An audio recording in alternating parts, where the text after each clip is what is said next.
നമുക്കെല്ലാവർക്കും സ്ഥിരമായിട്ടുള്ളൊരു സംശയമാണ് ഒരാൾ കുഴഞ്ഞു വീഴാൻ എന്ത് ചെയ്യണം എന്നുള്ളത്.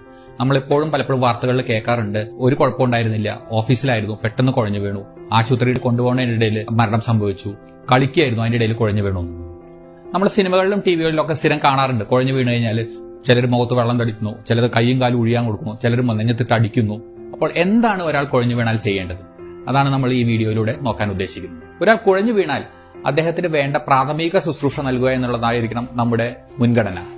എന്തുകൊണ്ട് കുഴഞ്ഞു വീണു എന്നുള്ളത് രണ്ടാമത്തെ കാര്യമാണ്. പല കാരണങ്ങളുകൊണ്ട് കുഴഞ്ഞു വീഴാം.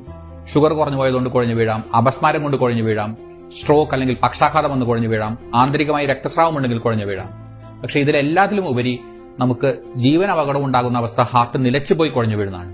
അതുകൊണ്ട് തന്നെ ഒരാൾ കുഴഞ്ഞു വീണ് കിടക്കുന്നത് കണ്ടാൽ അത് ഹാർട്ട് നിലച്ചുപോയി സംഭവിച്ചതാകാമെന്ന് അനുമാനിക്കുകയും അഥവാ കാർഡിയക് അറസ്റ്റ് കാരണം സംഭവിച്ചതാകാമെന്ന് അനുമാനിക്കുകയും അതിന് ഉതകുന്ന രീതിയിലുള്ള പ്രാഥമിക ശുശ്രൂഷ നൽകുകയുമാണ് വേണ്ടത്. ഹാർട്ട് നിന്ന ഒരു കണ്ടീഷനിൽ കുഴഞ്ഞു വീഴുകയാണെങ്കിൽ അയാളെ ജീവൻ നിലനിർത്തുക എന്നുള്ളത് വളരെ ഇമ്പോർട്ടന്റ് ആയിട്ടുള്ള ഒരു കാര്യമാണ്. അതിൽ എന്ത് ചെയ്യാൻ പറ്റും എന്നുള്ളതാണ് ഇപ്പം ഞാൻ പറയാൻ പോകുന്ന കാര്യങ്ങൾ. ഒരാൾ കുഴഞ്ഞു വീണാൽ ആദ്യം നിങ്ങൾ ചെയ്യേണ്ടത് അയാളെ തട്ടി വിളിച്ചു നോക്കുക. കാരണം ഇയാള് നേരത്തെ പറഞ്ഞ മാതിരി BP കുറഞ്ഞോണ്ടോ ഷുഗർ കുറഞ്ഞോണ്ടോ ആയിരിക്കാം വീണത്. അപ്പൊ നിങ്ങൾ തട്ടി വിളിക്കുമ്പോൾ അയാൾ ഒന്ന് ചെറിയ അനക്കം അയാൾക്ക് ഉണ്ടാവാം, അല്ലെങ്കിൽ അയാൾ സംസാരിക്കാം, കണ്ണു തുറക്കാം, ശ്വാസം എടുക്കാം. അപ്പൊ അങ്ങനത്തെ ഒരു കണ്ടീഷനിൽ നമ്മൾ നെഞ്ചമർത്തേണ്ട ആവശ്യമൊന്നുമില്ല. അപ്പൊ അയാളെ എന്താ ചെയ്യേണ്ടത്, സൈഡിലോട്ട് ചെരിച്ചു കിടത്തുക, പെട്ടെന്ന് ഹോസ്പിറ്റലിൽ എത്തിക്കുക എന്നുള്ളതാണ്. ഇയാൾ ശ്വാസം എടുക്കുന്നില്ല, കൈകാൽ ഇളക്കുന്നില്ല, അങ്ങനത്തെ ഒരു കണ്ടീഷനിലാണെങ്കിൽ ഉടൻ തന്നെ ഹോസ്പിറ്റലിൽ എത്തിക്കാനുള്ള ആംബുലൻസ് അറേഞ്ച് ചെയ്യുക, അങ്ങനത്തെ കാര്യങ്ങൾ ഒരാളെ ഏൽപ്പിക്കുക. എന്നിട്ട് നിങ്ങൾ ചെയ്യേണ്ട കാര്യം എന്താന്ന് വെച്ചാൽ CPR, അതായത് നെഞ്ചിന്റെ മധ്യവശത്തായിട്ട് അമർത്തുക എന്നുള്ള പ്രക്രിയയാണ് ചെയ്യേണ്ടത്. CPR എന്ന് പറയും. പുതിയ കോവിഡ് പ്രോട്ടോകോൾ അനുസരിച്ച് CPR എങ്ങനെ ചെയ്യാം എന്നുള്ളതാണ് അടുത്ത് നമ്മൾ നോക്കാൻ പോകുന്നത്.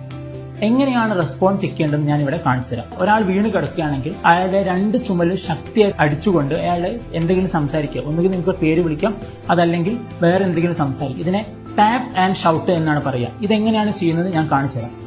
ചേട്ടാ, ഓക്കെ. ഈ രീതിയിലാണ് നമ്മൾ അയാളുടെ റെസ്പോൺസ് ചെക്ക് ചെയ്യുന്നത്. രണ്ട് ചുമലും ശക്തിയായി അടിച്ചുകൊണ്ട് നമുക്ക് എന്തെങ്കിലും സംസാരിക്കാം. ഇങ്ങനെ നമ്മൾ അയാളുടെ റെസ്പോൺസ് ചെക്ക് ചെയ്ത് കഴിഞ്ഞിട്ട് റെസ്പോൺസ് ഒന്നും ഇല്ലെങ്കിൽ നിങ്ങൾക്ക് നേരിട്ട് CPR അല്ലെങ്കിൽ കാർഡിയോ പൾമണറി റെസിസ്റ്റേഷൻ തുടങ്ങാവുന്നതാണ്. ആദ്യം തന്നെ എവിടെയാണ് നമ്മൾ CPR കൊടുക്കേണ്ടത്, എങ്ങനെയാണ് കൊടുക്കേണ്ടത് എന്നുള്ളതാണ്. നെഞ്ചിന്റെ മധ്യഭാഗത്ത് ഏതാണ് നമ്മുടെ ഡോമിനന്റ് ഹാൻഡ്, അതിന്റെ ഈ ഭാഗത്തിനെ ഹീൽ എന്നാണ് പറയുക. ഈ ഭാഗം മാത്രം അമർത്തിയാൽ മതി. ഇതിന്റെ ആവശ്യമില്ല.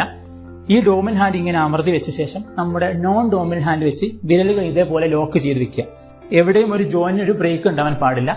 സാധാരണയായിട്ട് ഇതേപോലെ എഫക്റ്റീവ് അല്ലാതെ കംപ്രസ് ചെയ്ത് കഴിഞ്ഞാൽ നമ്മൾ ചെയ്യുന്നത് കൊണ്ട് ഒരു ഉപകാരം ഉണ്ടാവുന്നില്ല. ഇതേപോലെ സ്ട്രെയിറ്റ് ആയിട്ട് വെച്ചിട്ട് നമ്മുടെ ഹിപ്പിൽ നിന്നുള്ള ഫോഴ്സ് ആണ് നമ്മൾ അവിടെ അപ്ലൈ ചെയ്യുന്നത്. അതല്ലാതെ ഒരിക്കലും നമ്മുടെ കയ്യിലെ ഫോഴ്സ് അല്ല.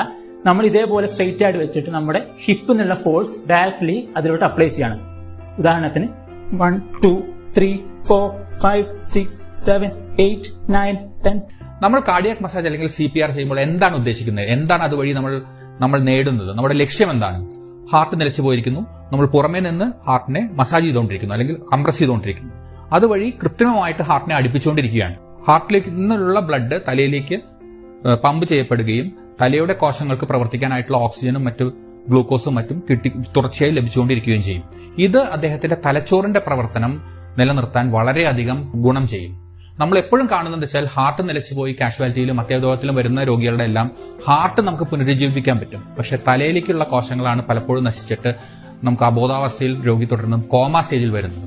ഇത് ഒഴിവാക്കുക എന്നുള്ളതാണ് നമ്മൾ ഈ CPR അല്ലെങ്കിൽ മസാജ് ഓൺലി CPR വഴി നമ്മൾ ഉദ്ദേശിക്കുന്നത്. പിന്നെ എല്ലാവർക്കും ഉള്ള ഒരു കൺഫ്യൂഷൻ എന്താന്ന് വെച്ചാൽ ഈ CPR അല്ലെങ്കിൽ കംപ്രഷൻ എത്ര നേരം ചെയ്യണം എന്നുള്ളത്. നിങ്ങൾ ഹോസ്പിറ്റലിൽ എത്തുന്നവരെ നിങ്ങൾ ഈ പ്രക്രിയ ചെയ്തുകൊണ്ടേയിരിക്കണം. കാരണം നിങ്ങൾ ഒരു സെക്കൻഡ് പോലും ഈ കംപ്രഷൻ നിർത്തിക്കഴിഞ്ഞാൽ ഈ തലച്ചോറുക്കുള്ള ബ്ലഡ് സപ്ലൈ കട്ടാവും. അപ്പോൾ അതുകൊണ്ട് നിങ്ങൾ മസാജ് ഒരു കാരണവശാലും സ്റ്റോപ്പ് ചെയ്യാൻ പാടില്ല. ഹോസ്പിറ്റലിൽ എത്തുന്നവരെ കണ്ടിന്യൂസ് ആയിട്ട് കംപ്രഷൻ ചെയ്തുകൊണ്ടേ പോകണം. എല്ലാവർക്കും വേറൊരു സംശയമാണ്, 5 സെന്റിമീറ്റർ ചെസ്റ്റിൽ കംപ്രസ് ചെയ്യുമ്പോൾ ഈ വാരിയല് പൊട്ടും എന്നുള്ളത്. വാരിയല് പൊട്ടും, ചിലപ്പോൾ പൊട്ടാം, നിങ്ങൾക്ക് സൗണ്ട് കേൾക്കാം. അതുകൊണ്ട് ബുദ്ധിമുട്ടൊന്നും ഉണ്ടാവില്ല. നിങ്ങൾ അതിൽ ഭയപ്പെടേണ്ട ഒരു കാര്യമില്ല. നിങ്ങൾ മസാജ് ചെയ്തിട്ടില്ലെങ്കിലായിരിക്കും ബുദ്ധിമുട്ട്. മറ്റൊരു സംശയം വരാനുള്ളത് കൃത്രിമ ശ്വാസം കൊടുക്കണോ വേണ്ടേ എന്നുള്ളതാണ്. സാധാരണ ജനങ്ങൾ ചെയ്യുമ്പോൾ ചെസ്റ്റ് കംപ്രഷൻസ് മാത്രം ചെയ്താൽ മതി. ചെസ്റ്റ് കംപ്രഷൻ ഹോസ്പിറ്റലിൽ എത്തുന്നവരെ ചെയ്യാം. ചുരുക്കി പറഞ്ഞാൽ ഒരാൾ കുഴഞ്ഞു വീണ് കിടക്കുന്നത് കണ്ടാൽ അത് ഹാർട്ട് നിലച്ചുപോയി അഥവാ കാർഡിയാക് അറസ്റ്റ് കാരണം സംഭവിച്ചതാകാമെന്ന് അനുമാനിക്കുന്നതായിരിക്കും നല്ലത്. എത്രയും പെട്ടെന്ന് അദ്ദേഹത്തിന്റെ നെഞ്ചിനു മുകളിൽ നേരത്തെ വിവരിച്ച രീതിയിൽ അമർത്തുവാൻ ആരംഭിക്കുക. അത് തുടർന്നുകൊണ്ടേയിരിക്കുക. അദ്ദേഹത്തെ ഒരു മെഡിക്കൽ ടീം ഏറ്റെടുക്കുന്നത് വരെയോ ആശുപത്രിയിൽ എത്തുന്നത് വരെയോ അത് തുടർന്നുകൊണ്ടേയിരിക്കുക. നിങ്ങൾ ക്ഷീണിക്കുകയാണെന്നുണ്ടെങ്കിൽ മറ്റൊരാളെ ഏൽപ്പിക്കുക. എല്ലാ മരണങ്ങളും നമുക്ക് തടയാൻ സാധിച്ചു എന്ന് വരില്ല. എങ്കിലും പതറാതെ, പരിഭ്രമിക്കാതെ, സമയോചിതമായി ശരിയായ രീതിയിൽ നമ്മുടെ കൈകൾ കൊണ്ട് മാത്രം ചെയ്യുന്ന ഒരു CPR അതുവഴി ഒരു ജീവനെങ്കിലും രക്ഷിക്കാൻ സാധിക്കുമെന്നുണ്ടെങ്കിൽ അത് വലിയൊരു കാര്യമായിരിക്കും.